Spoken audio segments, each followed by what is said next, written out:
There's a big difference between Marshall Islands and Fiji. People think we're from the Pacific. All the island countries in the Pacific are the same. But in fact, Marshall Islands is an atoll, so everything is flat. And Fiji is a hilly volcanic island, so there's lots of mountains, fresh water, big forests. Very beautiful country, but I think Marshall Islands is quite unique in its own way. So yeah, there's a lot of difference, physical, geographical difference. The way the food in Marshall Islands is quite different. There's a lot of staple breadfruit. Things don't grow that much, so we import a lot of food.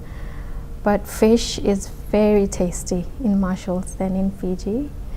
And the work environment is very different because Marshall Islands follow the American way of the American system, and Fiji we follow the British system, so there's a lot of difference here.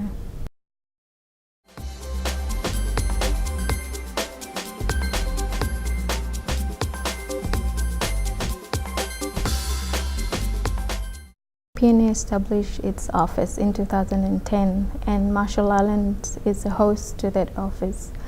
They came up with, the member countries came up with the fisheries management tool called the VDS, the Vessel Day Scheme, and it has generated a lot of income for Marshall Islands and the PNA member countries.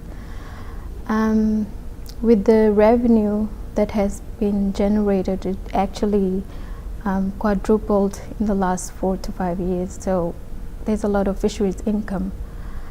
That money is actually used to invest into the fisheries management system. It has been used to assist the government in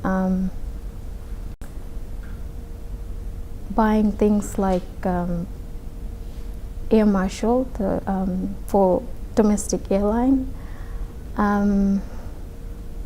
educational, it's a university campus that we bought for the government, and there's a lot of ways that the government uses the money, and it also helps in assisting with the public service in paying salaries for the government employees. So there have been a lot of things that the fisheries income has done.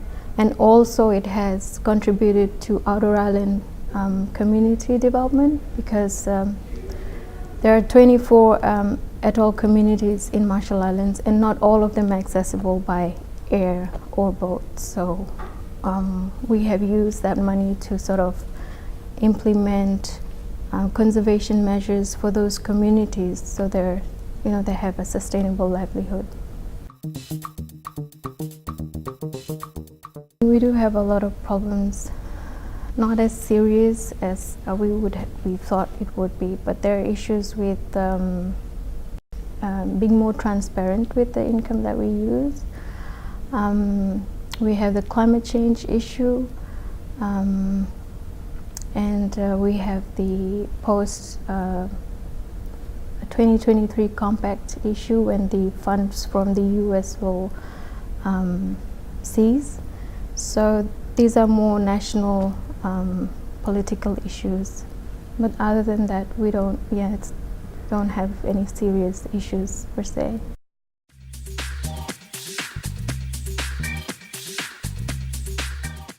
Marshalls and Japan, I think there's a historical relationship with the World War II, post-World War II, with the fisheries, when the Japanese started to develop fisheries in the Pacific. So there is a close relationship. There's bilateral agreement with the Japanese fisheries and Marshall Islands government, where your pressing boats and your long line boats come and fish in our EEZ. So we negotiate, we consult and negotiate, and then there's an agreement where your boats come and fish in our zones and take the resources back to Japan.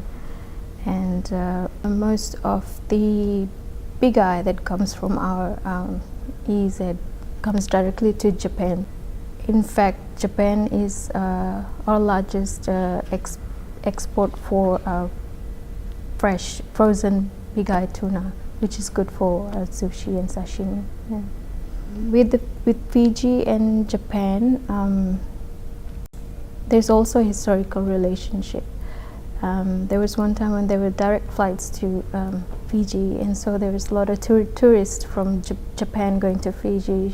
So I think Fiji is trying to revive that relationship. In terms of aid, Japan has provided aid to Fiji as well as Marshall Islands. So we have good diplomatic relationship, yeah, Fiji and Marshalls, both with Japan.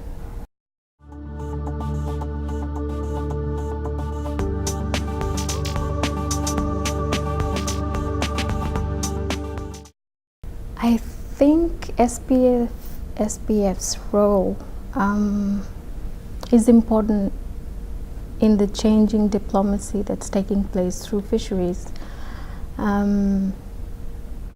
It's important to keep this dialogue going on, so there's understanding on both sides and how we can cooperate with each other to improve on relations and support each other's national aspirations. So I think this dialogue should continue, and in some respect it should end up where something tangible can happen out of this dialogue, maybe some kind of research and development, or capacity building, or technical support.